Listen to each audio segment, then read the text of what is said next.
Your freak ass. So back then, the franchise fee was only $7,500. Yep, you can get in for $7,500. It's 10 now, I think. Well, I don't know if that's the franchise fee, but Okay. you still got to have your build out for your store. So for me, it was $7,500 plus you needed to show $40,000 liquid because of construction of the store. Okay. But fortunately for me, I was moving into a food court. So my food cost, my built out cost was cut in half. Okay, cool. So, you know, I had to get in with $7,500 down, and then you had to have 20. It took me $23,000 to build the store out. And how much they want every quarter? That's the bullshit. Somebody else on my show every week they want. It's 8% for the franchise plus 2.5 for advertising. And this every week. Out the gate, the direct debit. Whether you it's like whether you winning or losing. Hey, tomatoes went up in Florida. Fuck you, pay me every week. You need to pay them. Ooh. You ain't gotta pay them. They take it out your account. Ooh. So I mean, but if you thriving, then 10% is nothing because of what the whole brand. Like now, a Subway is a household name. Right, but back then that was like the healthiest place to eat in Chicago. So it was like people trying to eat healthy. No, they wasn't yet. It was before Jerry with the whole Eat Fresh wasn't part of it. Oh, okay. And they was trying to compete. You know, Chicago we had AP Deli, so Mr. much Sub, all that, Fontano. So they got corned beef sandwiches this high. I know. We got that little shit that you put on that little wrap and you slap it on the bread. People like, what's this bullshit? Even my boys who was trying to support me like, man, ain't enough meat on this bullshit. You know?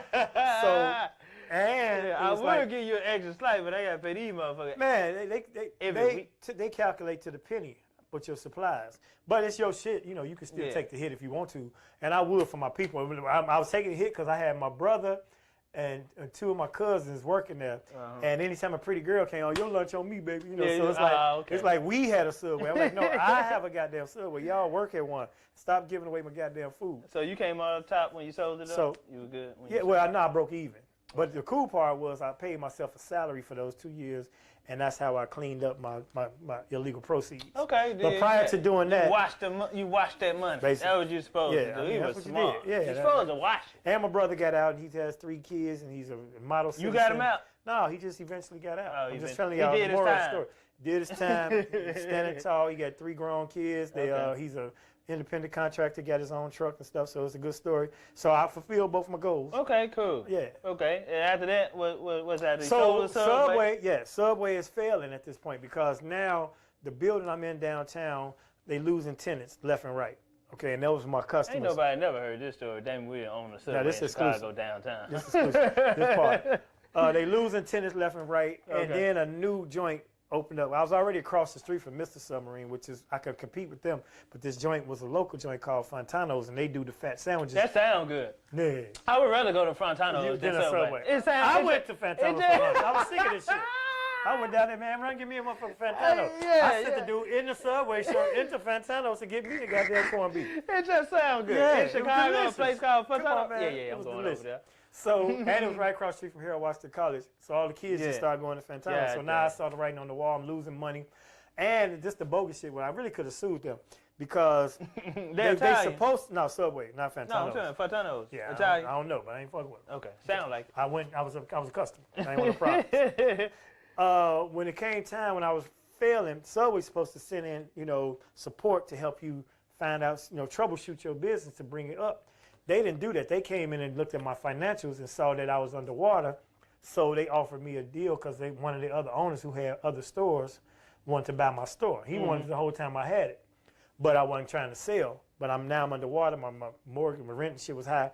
So they looked at my books. And then they went and told this motherfucker how much in debt I was. Fantano? No, the other Subway. Oh, okay, the other Subway. Okay. Now he know my situation. So he offered me exactly what you was in hold for. To bring me back to zero. I know this nigga gonna take this to get out the hole. It's $89,000. You damn right would have took it. I had to take it. You had to take it. Because I owed 90. And you just broke even. Or 87 or some shit. But I worked off of it for 2 years and it got me out the streets and got me out the game. So I went right from that. The reason why I learned about open mic, at all jokes aside, which is where I started, was because of that Subway. So as a guy. There you go. Here's the story. See, this full shit circle. going full circle. Comedians always. We got a circle. Shit gonna wrap around. So we right down the street from one of the most exclusive health club workout joints in the city of Chicago, where when the NBA players came to town, the opposing teams would use this gym for practice. Okay. So the it's- opposing team, not the home team. No, but Mike, that's the first time I met Michael Jordan. He was in there. He would work out there because he was a member. It was an expensive membership. You met club. Michael Jordan. Well, I'm quite sure you probably met him on Yeah, numerous I know his occasions. wife. So But I knew, your first time, yeah, the first time like interacting with him, introducing myself to you him. just said, "What's up?" Because he was working out, he's bench pressing, and I got a Subway down the street from this exclusive club, and I waited till he finished his set, and he was sitting there, and I walked up like, hey, bro, I don't want to disturb you, but I own this spot down the street. If you're ever hungry or whatever, you just call ahead, we'll run it out to the car, so you ain't got it. Because I know people be on him, right? Yeah. And I know he was like, he had his head, he probably didn't want to hear this shit, but he like, all right, my man, thanks. He ain't never called. Because he ain't eat that shit because nobody heard of Subway yet. But while I'm in that gym, the reason why I was in that gym is because the membership director of that gym would come to my Subway. So after a while, he's like, man, let's do a barter. I'll give you a membership, 6-month membership, if you just make sandwiches for my employees every once in a while. Man, come on, yeah, you can have man. this bread and motherfucking slice of meat. Yeah. So now I'm in the motherfucking exclusive gym, and he gave me guest passes for my employees. So my whole staff, we had a little intramural team. We were hooping in that bitch. God don't make no mistake, do it. Now we playing against like the pros and all type of shit, man, because they in there working out, running. So you a ball player too? Open gym. I was all right. You all right. But my cousins You were just like, in that network. my cousins was ballers though, so we still won some games because I knew how to pass. My handles ain't shit. Couldn't shoot that motherfucker. I got a jumper, but I fuck around and take a steal and then blow the crib.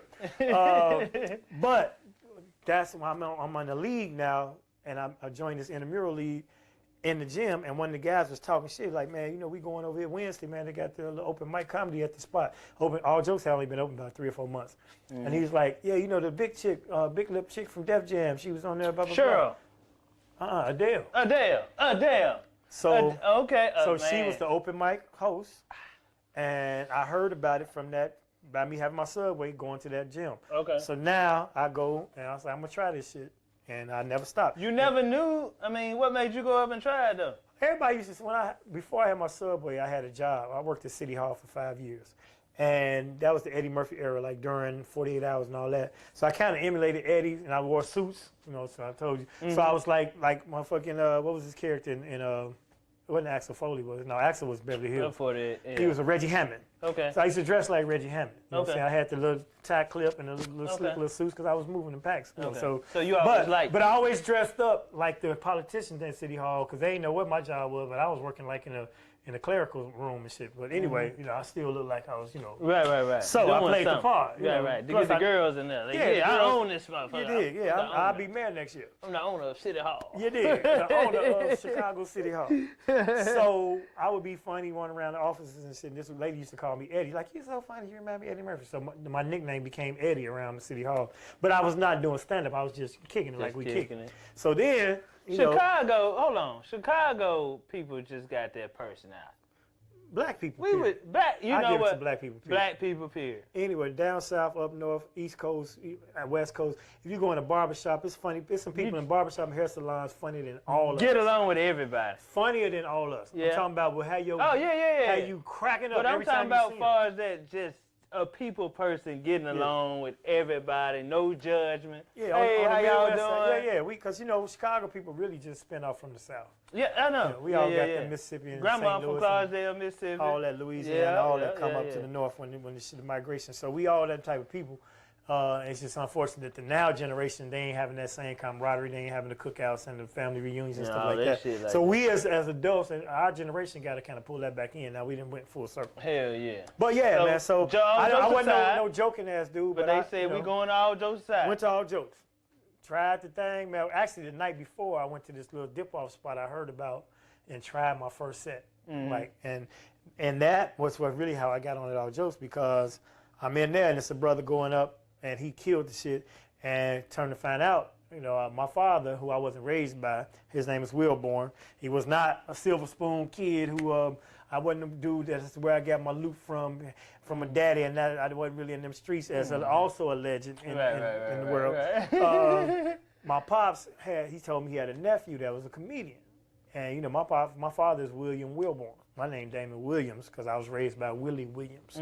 That's my dad growing up. I ain't know till 12. Stepdad. He wasn't step till he stepped away. Yeah. While he's there, I thought he was daddy. You know how that's that step they take. That's the old school shit. That's how it That's goes. your dad.